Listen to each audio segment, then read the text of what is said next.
तो 40 घायल, टायर फटने से बेकाबू ट्रक ने 3 बसों को मारी टक्कर, 2 खाई में गिरी, एक पलट गई। प्रधानमंत्री नरेंद्र मोदी आज कर्नाटक संघ की 75वीं वर्षगांठ पर 2 दिवसीय कार्यक्रम का करेंगे उद्घाटन। तालकटोरा स्टेडियम इंडोर स्टेडियम में कार्यक्रम का उद्घाटन। यूपी विधानसभा का छठा दिन आज सीएम योगी और नेता प्रतिपक्ष रहेंगे मौजूद। सदन में सीएम योगी का आज होगा संबोधन। आज का भी दिन हंगामेदार रहने की संभावना। कांग्रेस का 85वां अधिवेशन, नहीं होगा सीडब्ल्यूसी का चुनाव। खड़गे को सदस्य नॉमिनेट करने का अधिकार, पार्टी के संविधान में संशोधन पर चर्चा। अयोध्या में भवन निर्माण समिति की 2 दिवसीय होगी बैठक। कर्मदायी संस्था के इंजीनियरों की मौजूदगी में बैठक। राम मंदिर निर्माण की बाधाओं और प्रगति पर होगी चर्चा। और यूपी का राजूपाल हत्याकांड, मुख्य गवाह की भी हत्या, गनर गंभीर। पहले मौत की खबर थी, राजू की हत्या का आरोप अतीक अहमद पर। आप देख रहे हैं के न्यूज, खबरों का सारथी। नमस्कार, न्यूज@9 AM में आप सभी का स्वागत है। मैं हूं कपिल मिश्रा और खबरों की शुरुआत करेंगे मध्य प्रदेश के सीधी से, जहां पर जिले में शुक्रवार देर शाम बड़ा हादसा हो गया। मोहनिया टनल के पास ट्रक की टक्कर से 3 बसें पलट गई हैं। बताया जा रहा है कि हादसे में 14 लोगों की मौत हो गई है। रीवा के एसपी मुकेश श्रीवास्तव ने बताया कि कुल 50 लोग घायल हुए हैं।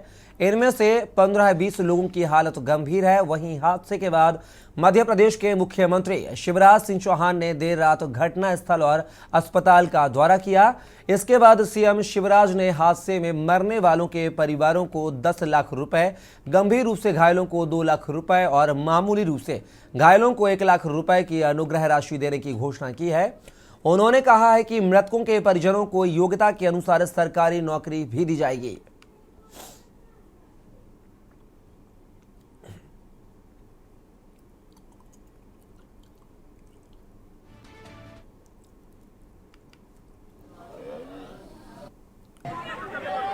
दूसरे गाड़ी की आप मर गए हैं, पर हमारे तो आपको बता दें, सीधी में बड़ा सड़क हादसा हुआ है, जहां पर गृह मंत्री के कार्यक्रम में शामिल होकर जो कुछ लोग थे बसों में सवार होकर वापस सीधी रीवा की तरफ आ रहे थे, तभी एक ट्रक के टायर फटने से जो ट्रक है 3 बसों में जा टकराया, जहां पर 2 बसें पलटी। तो वहीं इसमें करीब 14 लोगों की मौत हुई है। वहीं 15 से 20 लोग जो हैं गंभीर घायल हैं, जिनको अस्पताल में भर्ती कराया गया है। घटना की जानकारी लगते ही मुख्यमंत्री शिवराज सिंह चौहान भी घटनास्थल और अस्पताल पहुंचे, जहां पर उन्होंने घायलों से मुलाकात की है।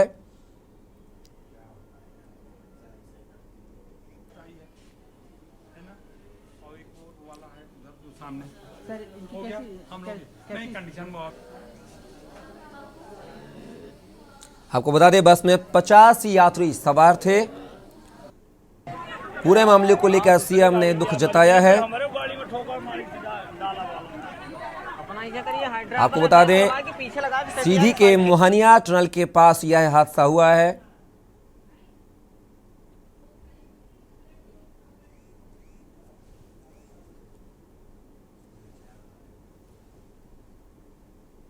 पूरे हादसे को लेकर अगर बात की जाए तो 14 लोगों की मौत हुई है। मरने वालों के परिजनों को 10 लाख की राशि जो है देने की मुख्यमंत्री ने घोषणा की है। घायलों को 2 लाख रुपए और मामूली घायलों को 1 लाख रुपए की सहायता राशि का यहां पर ऐलान किया गया है। साथ ही मृतक के परिजनों को योग्यता के अनुसार नौकरी देने की बात मुख्यमंत्री शिवराज सिंह चौहान ने कही है।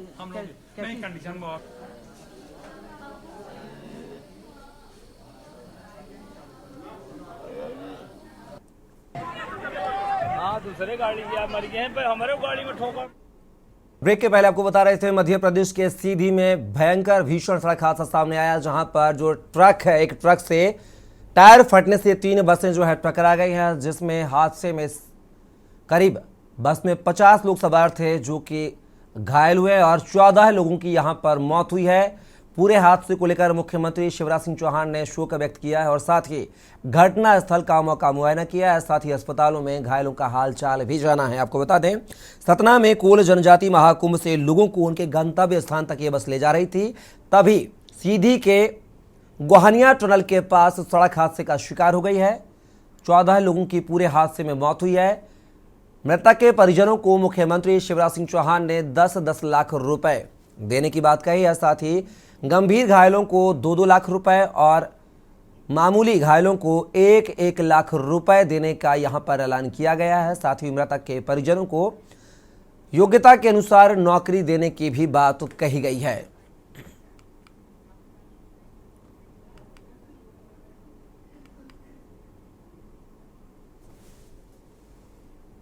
तो बता दें, पूरे मामले को लेकर रीवा के एसपी मुकेश श्रीवास्तव ने बताया कि बस में कुल 50 लोग घायल हुए हैं। इसमें से 15 से 20 लोगों की हालत अभी भी नाजुक बनी हुई है।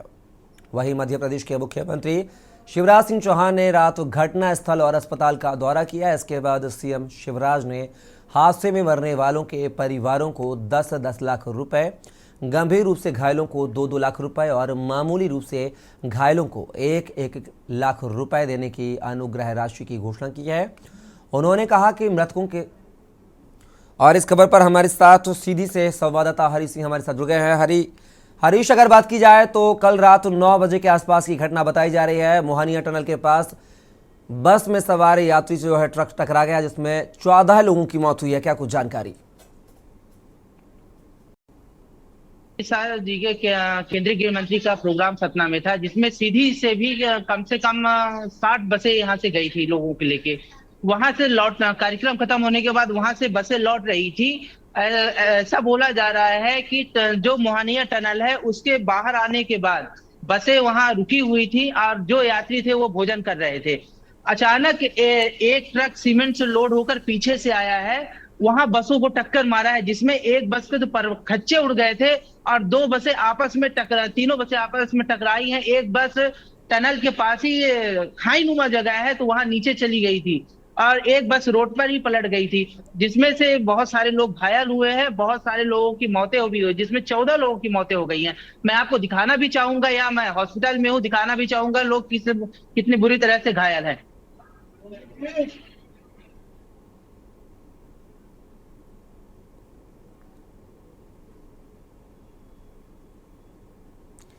तो आपको बता दें, एमपी के सीधी में देर रात 9 बजे भीषण सड़क हादसा सामने आया है, जहां पर 14 लोगों की मौत हुई है।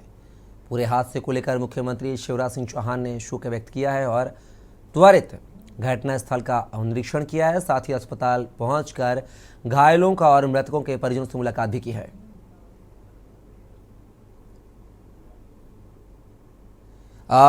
हरीश, आवाज मिल रही हो तो जानना चाहेंगे क्या कुछ हालात हैं अभी अस्पताल में, घायलों को लेकर क्या कुछ नजारा है?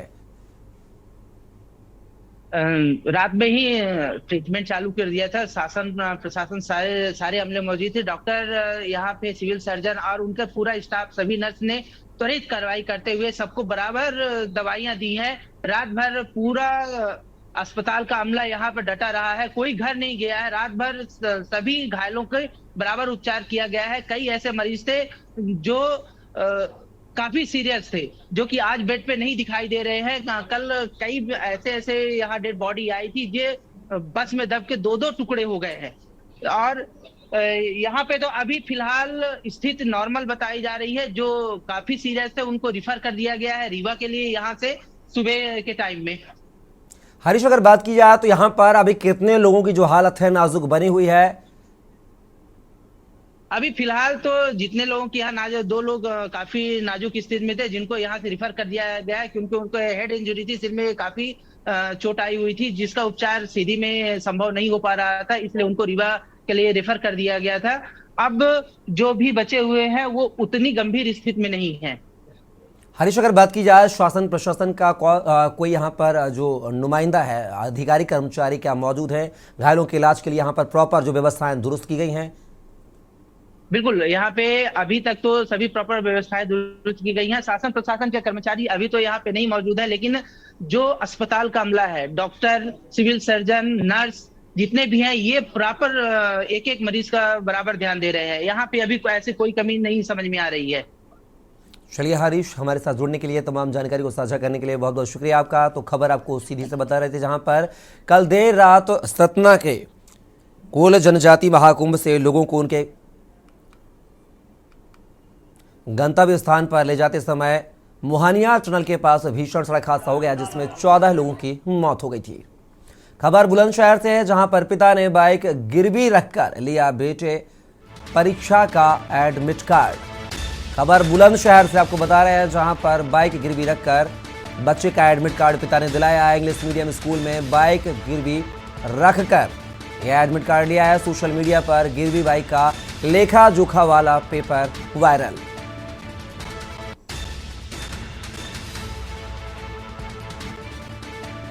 बकाया फीस होने से स्कूल प्रबंधन नहीं दे रहा था परीक्षा का एडमिट कार्ड, जिसके चलते पिता ने स्कूल में बाइक गिरवी रखकर लिया बेटे जितेंद्र वशिष्ठ का एडमिट कार्ड। अभी भी स्कूल में गिरवी रखी हुई है बाइक। सियाना स्थित मैपल ग्रुप वर्ल्ड स्कूल का यह पूरा मामला। बुलंदशहर से खबर, जहां पर पिता ने बाइक गिरवी रखकर लिया बेटे के परीक्षा का एडमिट कार्ड।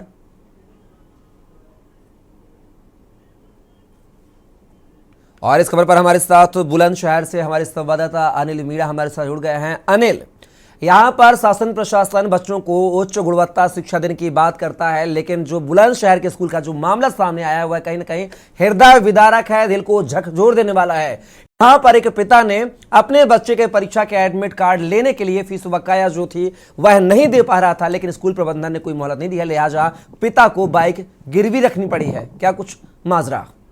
जी देखिए, बिल्कुल कपिल, मैं आपको बता दूं, जनपद बुलंदशहर के मैपल वर्ल्ड स्कूल का जो क्या नाम है स्थित है उसका मामला है, जहां एक तरफ तो सरकार से लेकर अधिकारी तक बड़े शिक्षा के बड़े बड़े दावे कर रहे हैं कि किसी तरह की शिक्षा में किसी तरह की कोई कमी नहीं होने दी जाएगी। लेकिन देखिए, सीबीएसई स्कूल में बच्चे का एडमिशन जो कल 24 तारीख में पेपर था, और अपनी बाइक रखकर बच्चे का एडमिट कार्ड लेते हैं। और स्कूल के प्रबंधक पे जो पिता है जितेंद्र वशिष्ठ है, जो पिता है ज्ञानेंद्र वशिष्ठ, उन्होंने आरोप लगाए हैं कि उन्होंने एडमिट कार्ड देने से साफ इनकार कर दिया कि जब तक स्कूल की फीस पूरी नहीं जमा की जाएगी एडमिट कार्ड नहीं दिया जाएगा। और उन्होंने फिर अपने बच्चे के एडमिट कार्ड को मोटरसाइकिल गिरवी रखकर स्कूल में जब एडमिट कार्ड लिया है और कल बच्चे का जब पेपर दिलाया, तो कहीं ना कहीं हैरान कर देने वाली बात है। हालांकि जो पीड़ित का जो बच्चे का पिता है उसने जनपद बुलंदशहर के डीएम चंद्र प्रकाश सिंह के पास भी उन्होंने एक एप्लीकेशन दी है, शिकायती पत्र दिया है, और उन्होंने कहा है कि स्कूल ने मेरे साथ इस तरह का व्यवहार किया है। हालांकि जनपद बुलंदशहर के जो डीएम है उन्होंने आश्वासन दिया है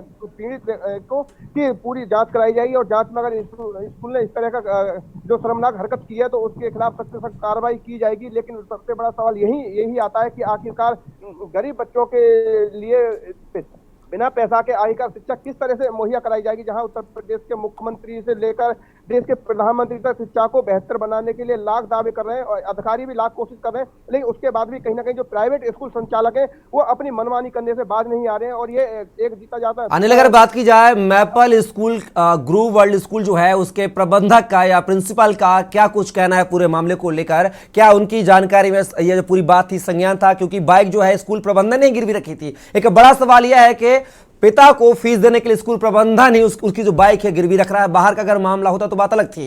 इस पूरे मामले को लेकर क्या स्पष्टीकरण स्कूल प्रबंधन के द्वारा दिया गया अभी तक?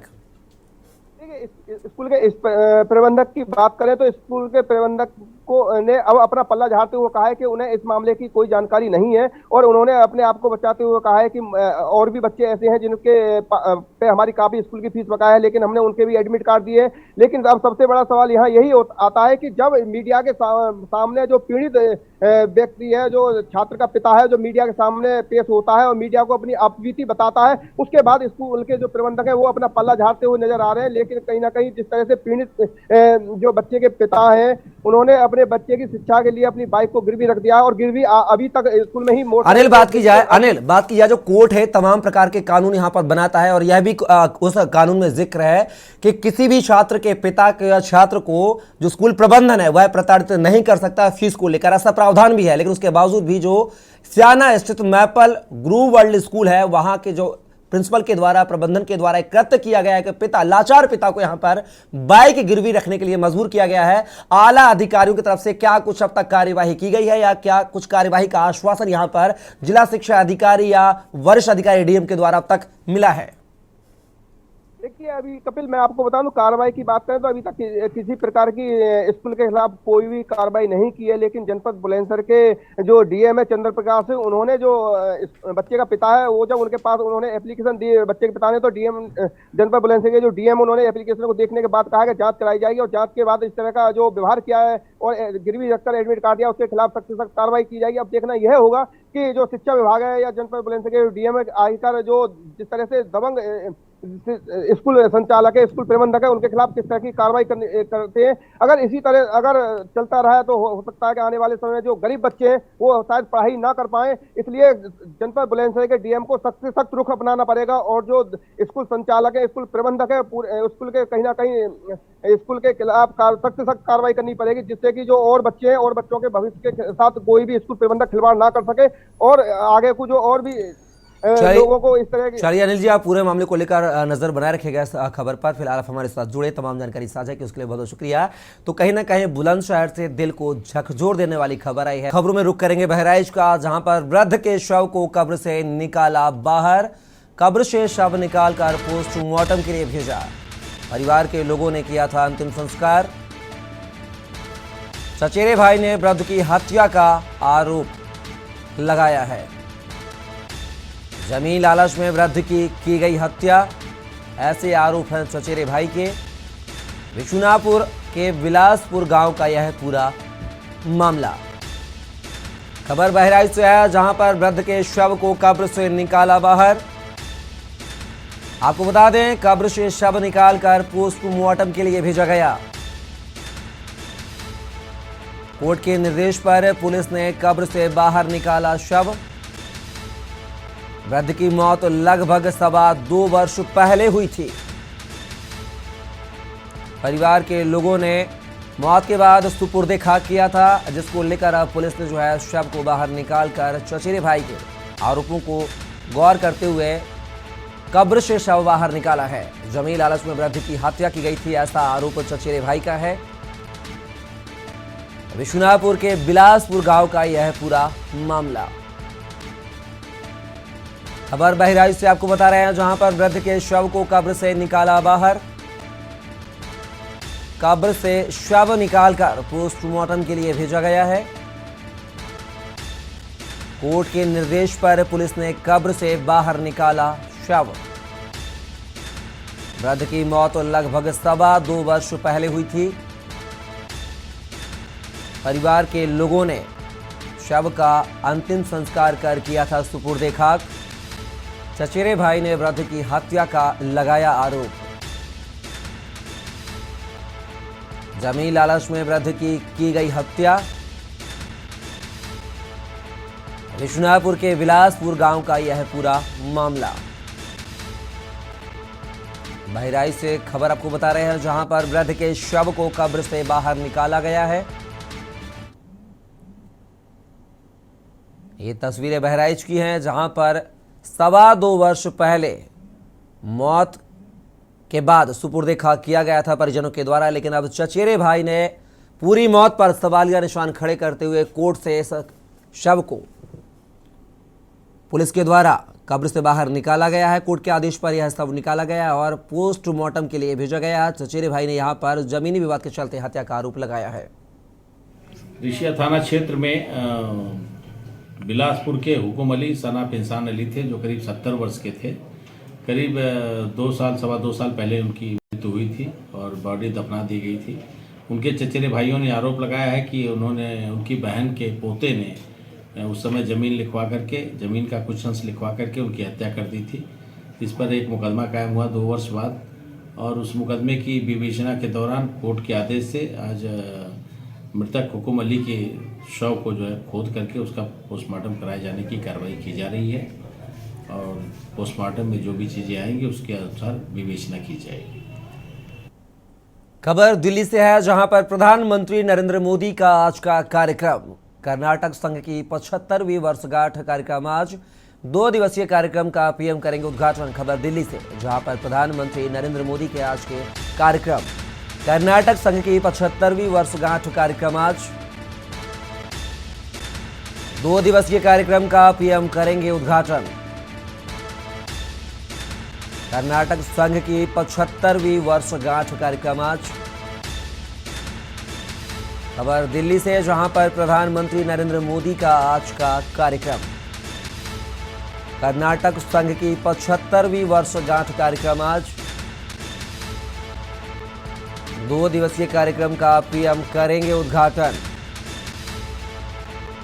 कर्नाटक संघ की 75वीं वर्षगांठ कार्यक्रम आज। खबर दिल्ली से बता रहे हैं, जहां पर प्रधानमंत्री नरेंद्र मोदी का आज का कार्यक्रम। कर्नाटक संघ की 75वीं वर्षगांठ कार्यक्रम आज। 2 दिवसीय कार्यक्रम का पीएम करेंगे उद्घाटन। कर्नाटक संघ की 75वीं वर्षगांठ कार्यक्रम आज। खबर दिल्ली से, जहां पर प्रधानमंत्री नरेंद्र मोदी का आज का कार्यक्रम। कर्नाटक संघ की 75वीं वर्षगांठ कार्यक्रम आज। 2 दिवसीय कार्यक्रम का पीएम करेंगे उद्घाटन। कर्नाटक संघ की 75वीं वर्षगांठ कार्यक्रम आज। खबर दिल्ली से है, जहां पर प्रधानमंत्री नरेंद्र मोदी का आज का कार्यक्रम। कर्नाटक संघ की 75वीं वर्षगांठ कार्यक्रम आज।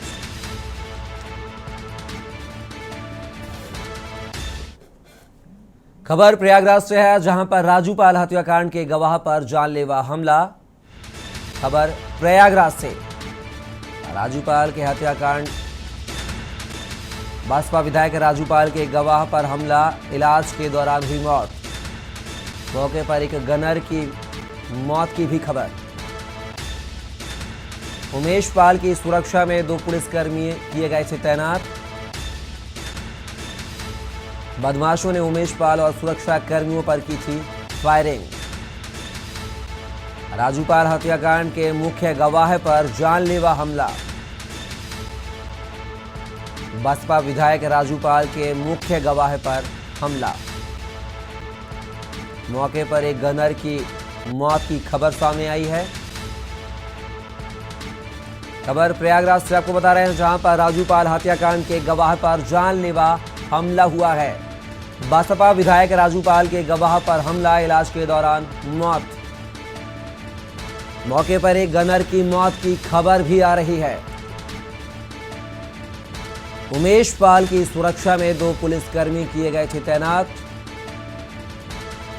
बदमाशों ने उमेश पाल और सुरक्षा कर्मियों पर की थी फायरिंग। राजूपाल हत्याकांड के मुख्य गवाह पर जानलेवा हमला। बसपा विधायक राजूपाल के मुख्य गवाह पर हमला। मौके पर एक गनर की मौत की खबर भी सामने आई है। खबर प्रयागराज से आपको बता रहे हैं, जहां पर राजूपाल हत्याकांड के गवाह पर जानलेवा हमला हुआ है। और इस खबर पर हमारे साथ जो है प्रयागराज से संवाददाता विनय मिश्रा जुड़ गए हैं। विनय, यहां पर राजूपाल हत्याकांड का जो मुख्य गवाह है उसकी मौत की खबर आ रही है, क्या कुछ जानकारी? जी बिल्कुल, कल शाम को जो फायरिंग हुई थी, ताबड़तोड़ गोलियां चली थी, जो है मुख्य गवाह को जो है गोलियों से भूना गया। उसमें बम भी, देशी बम से भी हमला किया गया, जिसपे इलाज के दौरान मुख्य गवाह उमेश पाल की हॉस्पिटल में मौत हो गई। और उनकी सुरक्षा में तैनात जो गनर थे उनकी भी एक मौत हो गई है। और एक गनर जो है गंभीर रूप से घायल बताए जा रहे हैं। जी विनय, अगर बात की जाए अतीक अहमद के दोनों बेटों के साथ कुल 10 लोगों को उठाया गया, अब तक क्या कुछ उनसे हासिल हुआ पुलिस को पूरे घटनाक्रम को लेकर? जी, पुलिस की टीम उनसे पूछताछ की जा रही है। और जो 10 लोग उठाए गए हैं, जो चिन्हित किए गए थे, जिन पर पुलिस की शक की सुई घूम रही थी, उनको उठाया गया। और एसटीएफ की विशेष टीम जो है उनसे पूछताछ पे लगी है। जी, पूरे मामले को लेकर आला अधिकारी क्या कुछ कह रहे हैं? क्या इस मामले को लेकर और भी गिरफ्तारियां होंगी या होना शेष है अभी? जी बिल्कुल, अभी तक इसमें और गिरफ्तारियां होनी है। पुलिस दबिश दे रही है। कुछ और जगहों पे कुछ और लोगों की निशानदेही की जा रही है कि कुछ तथ्य सामने निकल कर आए, आखिर किस कारण से यह हमला किया गया है। इन चीजों को खंगालने के लिए पुलिस लगातार तबिश पे दबिश दे रही है और शहर की नाकेबंदी कर दी गई है। जी। विनय, सीसीटीवी फुटेज के माध्यम से क्या कुछ लोगों को चिन्हित कर पाई है पुलिस अब तक, या गिरफ्तारी कर पाई है? जी, सीसीटीवी जो सामने आई है उस पे पुलिस की नजर बनी हुई है और उस पे लोगों को चिन्हित किया जा रहा है कि वो कौन है, वो नकाबपोश जिन्होंने जो है इन पर ताबड़तोड़ गोलियां चलाई, बम बरसाए जो, तो उस सीसीटीवी को पुलिस मुख्य एक आधार मानकर चल रही है जिसपे कुछ तथ्य निकल के सामने आएंगे। जी। लेकिन विनायक, बड़ी सुरक्षा के बीच इस तरह के जो बदमाश कृत्य करके चले जाते हैं तो कहीं ना कहीं पुलिसिया व्यवस्था पर तमाम सवालिया निशान खड़े होते हैं। पूरे मसले को लेकर पुलिस के आला अधिकारियों का क्या कुछ कहना है? पूरे मामले को लेकर पुलिस की यहाँ पर बड़ी चूक सामने आई है। जी बिल्कुल, ये बड़ी चूक कही जा सकती है क्योंकि जरा सा भी बदमाशों को पुलिस का जरा सा भी भय नहीं है और उनकी सुरक्षा में जो तैनात गनर थे उनको भी बदमाशों ने नहीं बख्शा, उन पर भी गोलियां चलाई जिसमें एक गनर की मौत हो गई है। जी। चलिए विनय, तमाम जानकारी को साझा करने के लिए बहुत बहुत शुक्रिया आपका। तो खबर आपको प्रयागराज से बता रहे थे जहां पर राजूपाल हत्याकांड के मुख्य गवाह की यहां पर हत्या की गई है। खबर ललितपुर से है जहां पर विकास समिति ने जिलाधिकारी को दिया ज्ञापन। खबर ललितपुर से, विकास समिति ने जिलाधिकारी को ज्ञापन दिया है। मनरेगा महिला मेट ग्रामीण विकास समिति ने दिया ज्ञापन। 5 सूत्रीय मांगों को लेकर दिया ज्ञापन। समस्त महिला मेट्रों को दिया जाए नियुक्ति पत्र। नियमित मासिक मानदेय ब्लॉक कर्मी घोषित कर प्रमाण पत्र की मांग यहां पर की गई है। विकास समिति ने जिलाधिकारी को ज्ञापन दिया है। मनरेगा महिला मेट ग्रामीण विकास समिति ने दिया ज्ञापन। 5 सूत्रीय मांगों को लेकर यहां पर ज्ञापन दिया गया है। ललितपुर से खबर जहां पर विकास समिति ने जिलाधिकारी को दिया ज्ञापन। मनरेगा महिला मेट ग्रामीण विकास समिति ने दिया ज्ञापन। 5 सूत्रीय मांगों को लेकर ज्ञापन दिया। समस्त महिला मेटों को दिया जाए नियुक्ति पत्र। नियमित मासिक मानदेय ब्लॉक कर्मी घोषित कर विकास समिति ने जिलाधिकारी को दिया ज्ञापन। मनरेगा महिला मेट ग्रामीण विकास समिति ने दिया ज्ञापन।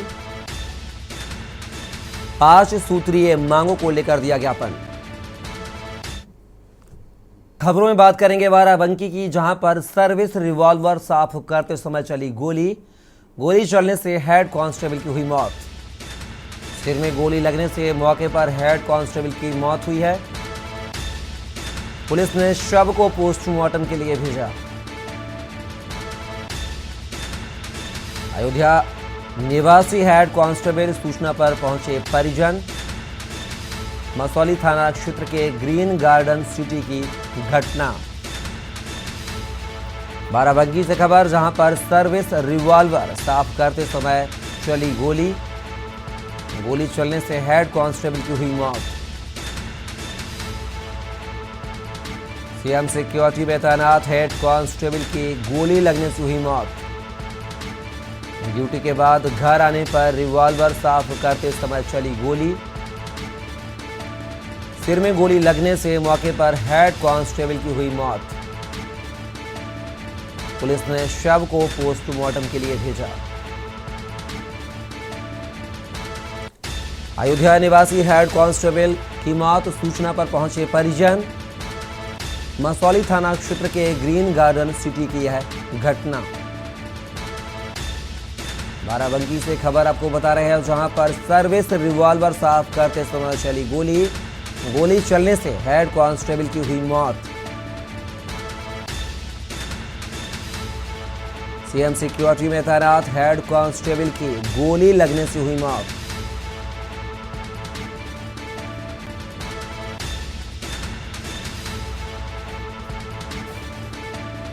सिर में गोली लगने से मौके पर ही हेड कांस्टेबल की मौत हुई है।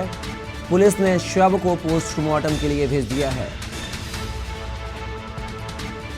अयोध्या निवासी हेड कांस्टेबल सूचना पर पहुंचे परिजन। मसौली थाना क्षेत्र के ग्रीन गार्डन सिटी की घटना। बाराबंकी से खबर बता रहे हैं, जहां पर सर्विस रिवॉल्वर साफ करते समय चली गोली चलने से हेड कांस्टेबल की हुई मौके पर मौत। सीएम सिक्योरिटी में तैनात हेड कांस्टेबल की गोली लगने से हुई मौत। ड्यूटी के बाद घर आने पर रिवॉल्वर साफ करते समय चली गोली। सिर में गोली लगने से मौके पर हेड कांस्टेबल की हुई मौत। पुलिस ने शव को पोस्टमार्टम के लिए भेजा।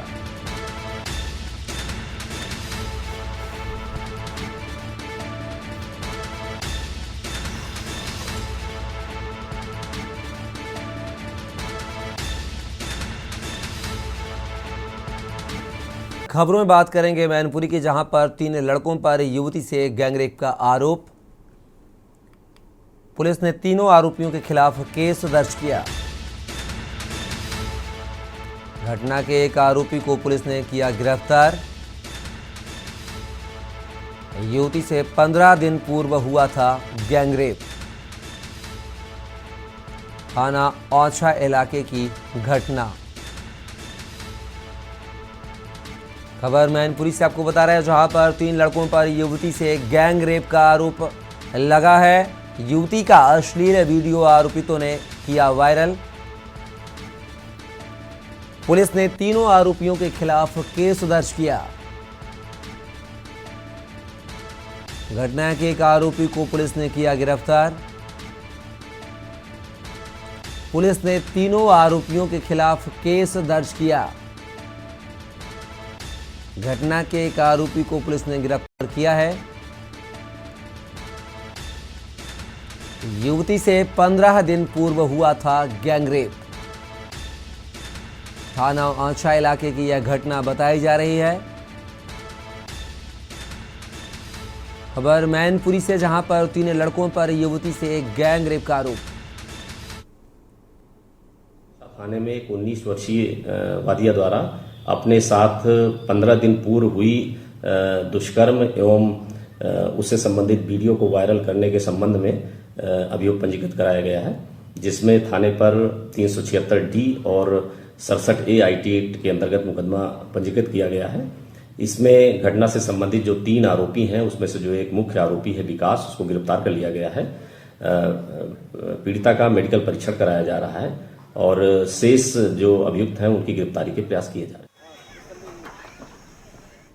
तो आपको बता दें, मैनपुरी में एक युवती के साथ 3 लोगों ने दरिंदगी की जो हदें हैं पार की हैं। 15 दिन पूर्व उसके साथ गैंगरेप किया और गैंगरेप के बाद भी आरोपियों का मन नहीं भरा, तो उन्होंने युवती का जो अश्लील वीडियो है जो उस समय बनाया गया था वह वायरल कर दिया है। और अब युवती ने थाना औछा में पहुंचकर इन 3 युवकों के खिलाफ जो है मामला दर्ज कराया है। और इसी बीच बड़ी खबर आज मध्य प्रदेश की राजधानी भोपाल से आ रही है। आपको बता दें, बड़ी खबर भोपाल से, शासकीय नौकरी में ट्रांसजेंडर को भी मिलेगी प्राथमिकता। सीधी भर्ती के पदों पर अब ट्रांसजेंडर को भी मिलेगी प्राथमिकता। तो खबर आज मध्य प्रदेश की राजधानी भोपाल से आपको बता रहे हैं, जहां पर अब सामान्य प्रशासन विभाग ने सभी विभाग प्रमुखों को पत्र जारी किया है। खबर भोपाल से, जहां पर शासकीय नौकरी में ट्रांसजेंडर को भी मिलेगी प्राथमिकता। सीधी भर्ती के पदों पर अब ट्रांसजेंडर को भी मिलेगी प्राथमिकता। तो खबर आपको भोपाल से बता रहे हैं, जहां पर अब ट्रांसजेंडरों को भी नौकरी में प्राथमिकता देगा मध्य प्रदेश शासन। सामान्य प्रशासन विभाग ने सभी विभाग प्रमुखों को दी जानकारी। खबर राजधानी भोपाल से, जहां पर शासकीय नौकरी में ट्रांसजेंडर को भी अब शामिल किया जाएगा। सीधी भर्ती के पदों पर अब ट्रांसजेंडरों को भी मिलेगी प्राथमिकता। खबर भोपाल से, जहां पर सीधी भर्ती में अब ट्रांसजेंडरों को भी प्राथमिकता मिलेगी। सामान्य प्रशासन विभाग ने सभी विभाग प्रमुखों को पत्र जारी किया है। खबर मध्य प्रदेश के भोपाल से, जहां पर शासकीय नौकरी में ट्रांसजेंडरों को अब प्राथमिकता मिलेगी। सीधी भर्ती के पदों पर अब ट्रांसजेंडरों को भी प्राथमिकता मिलेगी। खबर भोपाल से। सामान्य प्रशासन विभाग ने सभी विभागों प्रमुखों को पत्र जारी किया है। खबर भोपाल से है, जहां पर शासकीय नौकरी में ट्रांसजेंडरों को भी प्राथमिकता मिलेगी। और इस खबर पर हमारे साथ भोपाल से संवाददाता सुनील मालवीय जुड़ गए हैं। सुनील, अब मध्य प्रदेश शासन ने जो है ट्रांसजेंडरों के लिए भी आप प्राथमिकता देने की बात कही है। यहाँ पर प्रमुख सचिवों को के पत्र भी जारी किया गया है, क्या कुछ जानकारी? जी देखिए, बिल्कुल कपिल, निश्चित तौर से बात किया है मध्य प्रदेश सरकार ने और सामान्य प्रशासन विभाग ने एक पत्र जारी किया। सभी जो प्रमुख सचिव सारे कलेक्टर हैं, उन कलेक्टरों को एक पत्र जारी किया। उस पत्र में लिखा है कि मध्य प्रदेश के जो उपयंत्री जो व्यक्ति हैं, अधिकारियों का जो संरक्षण एक नियम 2021 के नियम 12 रोजगार में समान अवसर के जो उप नियम के खंड आ के प्रकाश में राज्य शासन द्वारा की जाने वाली सीधी भर्ती प्रक्रम में अभियंत्री मतलब यानी ट्रांसजेंडर को अवसर प्रदान किए जाने के प्रबंध एक प्रावधान भी लिखा था। और जो बात की जाए काफी दिनों से मांगे उठ रही थी, क्योंकि पहले जो अब किसी भी नौकरी या सीधी भर्ती होती थी उसमें पुरुष और महिला का ऑप्शन आता था, लेकिन अब बात की जाए एक ऑप्शन और उसमें बीच में बढ़ गया, वो ऑप्शन बढ़ गया ट्रांसजेंडर का। तो कहीं ना कहीं देखा जाए तो जो ट्रांसजेंडर है उन लोगों को नौकरी रोजगार सारी चीज चाहिए होती। तो इसके जो मध्य प्रदेश सरकार ने एक ऐतिहासिक फैसला लेकर ये जो निर्णय है बहुत सही निर्णय किया। और जो ट्रांसजेंडर लोग हैं जो समाज से अलग है, वो समाज के बीच में वो लोग भी काम करेंगे, तो जिससे जो उनको देखने का जो लोगों का नजरिया वो कहीं ना कहीं इस पर रूप से ठीक भी लगेगा। और ये एक ऐतिहासिक फैसला राज्य सरकार का। जी कपिल। चलिए सुनील, तमाम जानकारी को साझा करने के लिए बहुत बहुत शुक्रिया आपका। तो बता दें, राजधानी भोपाल से एक अच्छी खबर, जहां पर ट्रांसजेंडरों को भी अब नौकरी में प्राथमिकता मिलेगी, ऐसे आदेश जो है मध्य प्रदेश शासन ने सभी विभागों के प्रमुखों को जारी किया है। तो कहीं ना कहीं अब ट्रांसजेंडरों को मुख्य धारा में जोड़ने के लिए मध्य प्रदेश शासन ने एक अच्छी पहल की है। खबरों में बात करेंगे मध्य प्रदेश की राजधानी भोपाल से, जहां पर आज शिवराज कैबिनेट की अहम बैठक होने जा रही है। खबर भोपाल से, जहां पर सीएम शिवराज की कैबिनेट की बैठक में लाडली बहना योजना को मिलेगी मंजूरी। बैठक मुख्यमंत्री आवास स्थित कार्यालय में होगी। बैठक में विकास यात्रा को लेकर भी की जाएगी चर्चा। खबर भोपाल से, जहां पर सीएम शिवराज सिंह चौहान की कैबिनेट बैठक आज होगी। बैठक में लाडली बहना योजना को मिलेगी मंजूरी। बैठक मुख्यमंत्री आवास स्थित कार्यालय में होगी। बैठक में विकास यात्रा को लेकर भी की जाएगी चर्चा। खबर भोपाल से है, जहां पर सीएम शिवराज सिंह चौहान की कैबिनेट बैठक आज। बैठक में लाडली बहना योजना को मिलेगी मंजूरी। बैठक मुख्यमंत्री आवास स्थित कार्यालय में होगी। बैठक में विकास यात्रा को लेकर भी चर्चा की जाएगी। खबर भोपाल से है, जहां पर सीएम शिवराज सिंह चौहान की कैबिनेट बैठक आज। बैठक में लाडली बहना योजना को मिलेगी मंजूरी। बैठक मुख्यमंत्री आवास स्थित कार्यालय में होगी।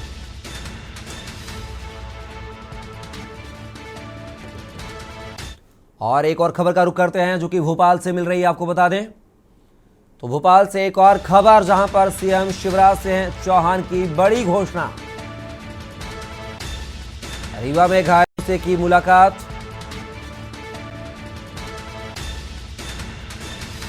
के बाद सीएम शिवराज सिंह चौहान ने किया ऐलान। मृतकों के परिजनों को मुआवजा देने का किया ऐलान। मृतकों के परिजनों को मुआवजा देने का मध्य प्रदेश के मुख्यमंत्री शिवराज सिंह चौहान ने ऐलान किया है। मृतकों के परिजनों को 10-10 लाख रुपए की आर्थिक सहायता यहां पर देने का ऐलान किया है। गंभीर घायलों को 2-2 लाख और सामान्य घायलों को 1-1 लाख रुपए का जो है मुआवजा राशि यहां पर दी जाएगी। और इस खबर पर हमारे साथ भोपाल से संवाददाता सुनील मालवीय हमारे साथ जुड़ गए हैं। सुनील, यहां पर सीधी हादसे को लेकर, जो मृतकों के परिजनों को लेकर है, घायलों को लेकर सीएम शिवराज ने बड़ी घोषणा की है, क्या कुछ जानकारी? ये देखिए कपिल, निश्चित तौर से ये जो घटना हुई है ये मन को झकझोर कर देने वाली घटना है। ये घटना बहुत ही दुखनीय घटना है। इस घटना को जैसे ही जानकारी मुख्यमंत्री शिवराज सिंह चौहान को लगी, तत्काल प्रभाव से रात को शिवराज सिंह चौहान वहां पर मौके पर रात को 12 बजे पहुंच गए और पहुंचने के बावजूद सभी जो घायल लोग हैं, घायल लोगों को सख्त निर्देश उनकी मॉनिटरिंग की, उनको जो पास में हॉस्पिटल थे वहां पर सभी लोगों को एडमिट कराया गया। एडमिट कराने के बावजूद लगभग जो एसपी हैं, संबंधित कमिश्नर हैं, सभी वहां मौके पर मौजूद थे। सभी लोगों को और राहत राशि की भी ऐलान कर दिया गया और इसी मुद्दे को लेकर मुख्यमंत्री शिवराज सिंह चौहान ने एक बड़ी घोषणा की है कि जो लोग जिनकी मृत्यु हुई है उन लोगों को 10-10 लाख रुपए दिए जाएंगे और जो लोग गंभीर रूप से घायल हुए हैं उनको 2-2 लाख रुपए की मुआवजा राशि दी जाएगी और जो सामान्य रूप से घायल हुए उन लोगों को 1-1 लाख रुपए दिए जाएंगे। तो कहीं ना कहीं जो लोग हैं जो जिनकी मृत्यु हुई है उन लोगों के परिवार वालों को, घर वालों को कहीं ना कहीं इस जो मुआवजा की राशि इससे कहीं ना कहीं राहत मिल सके, ये जो प्रयास है मुख्यमंत्री शिवराज सिंह चौहान के प्रयास है और बड़ी एक मन को झकझोर करने वाली जी। कपिल, चलिए सुनील, तमाम जानकारी को साझा करने के लिए बहुत बहुत शुक्रिया आपका। तो खबर मध्य प्रदेश से बता रहे थे, जहां पर सीधी हादसे को लेकर मुख्यमंत्री शिवराज सिंह चौहान ने बड़ी घोषणा की है। और इसी बीच एक और खबर राजधानी भोपाल से आ रही है, आपको बता दें एमपी में 1 मार्च को पेश होगा बजट। खबर भोपाल से, इस साल लोक लुभावन और चुनावी बजट होगा, क्योंकि मध्य प्रदेश में 2023 में इस साल विधानसभा के चुनाव होने जा रहे हैं। 2023-24 के बजट में किसानों को बिना ब्याज लोन, जनता पर अतिरिक्त बोझ ना हो, इसके लिए विशिष्ट प्रावधान किए जाएंगे।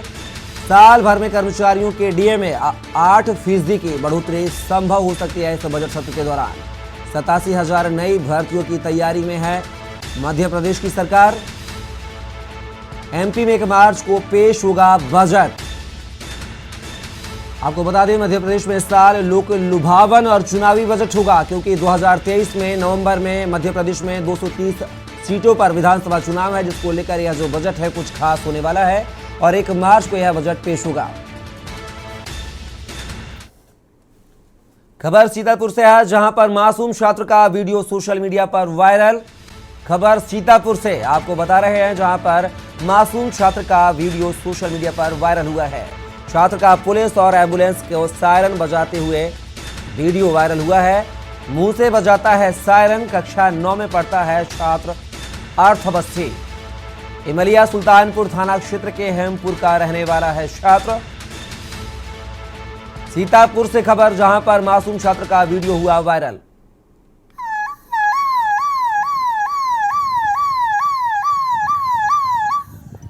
और दूसरा कौन सा बजा लेते हो? बजाओ एम्बुलेंस का।